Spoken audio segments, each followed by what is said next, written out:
Nashik road police ठाण्यात चोरीचा गुन्हा दाखल झाला असताना वरिष्ठ पोलीस निरीक्षक जितेंद्र सपकाळे यांच्या मार्गदर्शनाखाली पोलीस अंमलदार विजय टेमघर, नाना पाचोरे आणि विशाल कुवर हे त्याचा तपास करत होते. तेव्हा संशयित महिला सिन्नर फाटा भागातील साठेनगर येथे येणार असल्याची माहिती गुन्हे शोध पथकाला मिळाली. त्यानंतर पथकाने महिला कर्मचाऱ्यांच्या मदतीने घटनास्थळी दाखल होत संशयित महिलेस ताब्यात घेतले.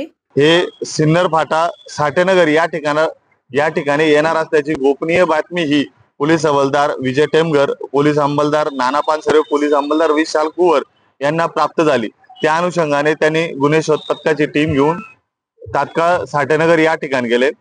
शितापीने सदर महिला अंमलदारांच्या मदतीने जे पाहिजे आरोपी हिला ताब्यात घेण्यात आलं. ताब्यात घेऊन 2 पंचांच्या समक्ष तिची अंगझडती घेण्यात आलेली.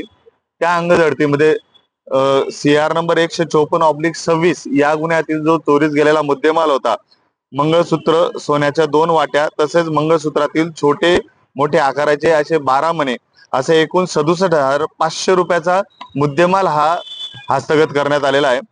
सदरची कामगिरी ही माननीय पोलीस आयुक्त श्री संदीप कर्णिक सर, माननीय पोलीस उपायुक्त परिमंडळ 2 श्री किशोर काळे सर, माननीय सहाय्यक पोलीस आयुक्त नाशिक रोड विभाग संगीता निकम मॅडम, तसेच माननीय यांच्या मार्गदर्शनाखाली वरिष्ठ पोलीस निरीक्षक जितेंद्र सपकाळ व पोलीस निरीक्षक बडेसाहेब नायकोडे यांच्या मार्गदर्शनात पूर्ण करण्यात आलेली आहे. या महिलेकडून 67,000 रुपये किमतीचा मुद्देमाल हस्तगत करण्यात आलाय.